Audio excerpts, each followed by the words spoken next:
وہ middle asset کی بات جب کر رہے ہیں تو ایران اسرائیل وار ایک بار پھر خطرات منڈلا رہے ہیں، کیونکہ بنیامین نتنیاہو پریزیڈنٹ ٹرمپ سے ملنے جا رہے ہیں رپورٹڈلی، اور وہ ان کو کنونس کریں گے کہ ایران کیا کر رہا ہے، اور ایران کی جو فوجی تیاریاں ہیں اس کے بارے میں تو ان کے پریزیڈنٹ نے بھی کہا ہے کہ ہم ماضی کی نسبت زیادہ مضبوط ہے، زیادہ اچھے فوجی لحاظ سے. سو ایک اور کانفلکٹ دوبارہ. یس، اسرائیل کی پوری کوشش ہے کہ یہ جو غازہ کے اندر امریکن ایجنڈا ہے اس کو نیوٹرلائز کرنے کا وہ فیل ہو جائے، اوکے، تاکہ اسرائیل جہاں بیٹھا ہوا بیٹھا رہے اور پھر دیکھا جائے گا. So they want to divert the attention away from Gaza, they want to move to Iran. اور ایران کو پتہ ہے، اس کا بیان بھی آ گیا ان کے پریزیڈنٹ کا، کہ ہمیں احساس ہے اس بات کا کہ اب وہ پھر کچھ نہ کچھ ہماری جنگ اسرائیل، امریکہ اور یورپ کے ساتھ، اور یورپ کے ساتھ، تینوں کے ساتھ. تو دیٹ ٹیلز یو کہ جنگ تو ہوگی. اور پھر آپ سمجھ لیں کیا ہوگا. یورپ ول سپورٹ اسرائیل، امریکہ جو ہے وہ کوشش کرے گا کہ اسرائیل یہ نہ کام کرے، مگر اسرائیل کا جو پریشر ہوگا it will be bearing on America, اور شاید یہ لمیٹڈ اسٹرائکس اگینسٹ ایران پھر کر دیں. تو ایران تو اس دفعہ واپس میسائلز مارے گا، انہوں نے اپنی اسٹاک پائلنگ کر لی ہے. اور یہی اسرائیل کہہ رہا ہے، اسرائیل کہہ رہا ہے ہم نے نیوکلیئر پروگرام جو ہے ان کا اس کو تو ہم نے ڈینٹ ڈال دیے، وہ تو اب وقت لگے گا ان کو واپس کرنے میں، مگر ہم نے ان کی جو میسائلز ہے ساری سولوز ہیں اور یہ سب کچھ ہے، وہ انہوں نے تو وہاں اب ان کے پاس تو بلسٹک میسائلز آ گئی ہیں. یہ تو اب پچھلی دفعہ تو وہ ڈرون شوز آئے، یہ ہوا کوئی خاص بات نہیں ہوئی. اس دفعہ تو Iran will go for full flash attack on اسرائیل.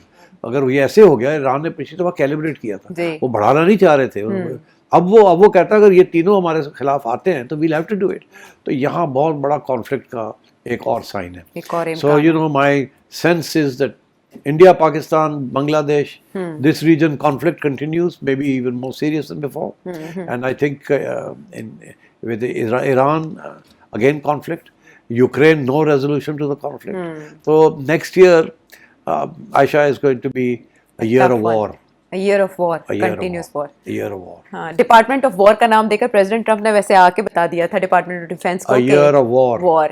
اور ہم نے وار کے ساتھ بہت کچھ ہوتا ہے، اکانومیز گر جاتی ہیں، گورنمنٹس چینج ہو جاتی ہیں، بہت کچھ ہوتا ہے، بہت کچھ اتھل پتھل ہوتی ہے. اس وقت سارے دنیا میں ہر جگہ پہ defence expenditures are going up. Europe میں بھی اب ڈیفینس ایکسپینڈیچر بڑھا دیے ہیں. چھوٹے جیسے ملک ہیں، ناروے جیسے، ڈینمارک جیسے، انہوں نے اپنے ڈیفینس ایکسپینڈیچر بڑھانے شروع کر دیے. ان کی سارا جو سوشل ویلفیئر کی جو ریاست ہے وہ اب خطرے میں ہوگی، because the minute you increase defence expenditures you have less money, کہ آپ کے پاس پیسے کم ہو جاتے ہیں فار یور سوشل نیٹ. تو اس لیے everywhere there is going to be the defense industry is going to go up, wars are going to take place, and log mare jayenge, and there's going to be political and economic. What about Venezuela, the only left? Venezuela, yes, absolutely. Donald Trump is out and out کہ کسی طریقے سے regime change کیا جائے اور مڈورا کو نکالا جائے. اور وہ جو ہے انہوں نے اپنی ہیلز ڈگن کر لی ہیں. چائنا اینڈ رشیا ان کو سپورٹ کر رہے ہیں. چائنا رشیا امریکہ کے بیک یارڈ میں پہنچ گئے، جیسے کہ امریکہ میں پہنچا ہوا تھا یوکرین میں آ کے رشیا کے بیک یارڈ میں، وہ اب آ گئے ہیں. اور ایشو از آئل. یہ ڈرگس از نان سنس، یہ ڈرگس کا ایشو ہی نہیں ہے، ایشو از آئل. اور امریکہ نے اب ان کی جو آئل ٹینکرز ہیں ان کو ٹارگٹ کرنا شروع کر دیے، and on top of that sanctions لگانے شروع کر دیے. مگر اس کے ساتھ امریکہ کا اپنا بہت سخت نقصان ہوگا. اب دیکھیے، آج ایک بڑی امپورٹنٹ پیس آف انفارمیشن ہمیں یہ ملی ہے کہ امریکہ کے اندر جو بہت سی ایسی ریفائنریز ہیں جن کے پرانے زمانے سے لے کے آج تک وہ وینیزویلن کروڈ آئل کو ریفائن کرتی تھی، اور دے بلٹ فار دس. اگر یہ وینیزویلا نے اپنا آئل ایکسپورٹ کرنا امریکہ کو بند کر دیا، اور یہ امریکہ نے سینکشنز لگا دیے آن دی امپورٹ آف وینیزویلن آئل، تو وہ بھی ساری بند ہو جائیں گی، اور وہ پھر اور بھی امریکہ کو بھی نقصان ہوگا.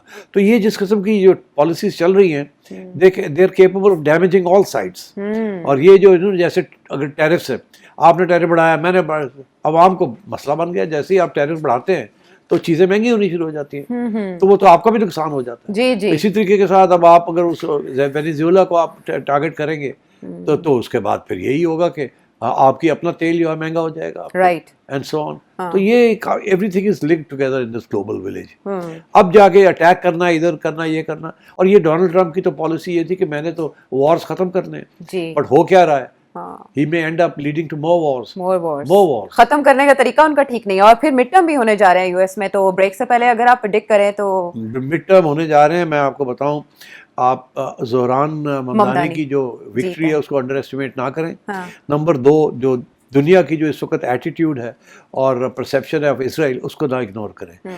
دنیا بدل گئی ہے اور ممدانی کی victory is a proof of that کہ اب جوز جو ہیں وہ اسرائیل سے دور ہونے شروع ہو گئے ہیں. جو جوز اسرائیل میں نہیں ہیں, جو جوز باہر ہیں نا دنیا میں, دے آر آل سیئنگ کہ اسرائیل نے مروا دیا ہمیں, ہماری تو ایک اسٹینڈنگ تھی, اب ہم بھی اب ہمیں شک کی نظروں سے دیکھا جا رہا ہے, اور جو جینوسائڈ ہوئی ہے اس سے ہم کیسے بچ سکتے ہیں. اور یہ مین زائنسٹ اسرائیلیز جو کہ اسرائیل کے اندر نہیں ہے, باہر ہے زیادہ تر, وہ سب نے یہ کہنا شروع کر دیا کہ ہمارا لاس ہو گیا.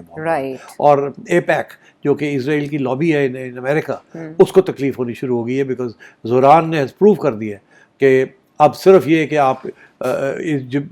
آپ اسرائیل کی لابی کے سپورٹ کے بغیر کوئی جیت ہی نہیں سکتا, از پروو. اور ینگ لوگ جو ہیں they are all very critical. Gen Z نے چینج کر دیا سارا کچھ. تو آئی تھنک اسرائیل کے اندر بھی تبدیلیاں ہوں گی اس سال ایبسولوٹلی. میں یہ بھی پریڈکٹ کر رہا ہوں, ہو سکتا ہے وہاں پر اپوزیشن اکٹھی ہو جائے اور جو پالیسیز گلوبلی مشکل ہے, میں نہیں سمجھتا کہ سروائیو کر پائیں, مگر یہ ہمیشہ وار کی طرف جائے گا سروائیول کے. وہ اپنے سروائیول کے لیے جانا چاہتے ہیں اور یہ ان کو سوٹ کرتا ہے جو اس وقت انہوں نے ایک جنگ برپا کر رکھی ہے رویوں میں. بہرحال رویوں اور پالیسیز میں چینج ہے, ثبات ایک تغیر کو ہے زمانے میں, اور اس بار جو چینج ہے اس میں بہت تیزی آئی.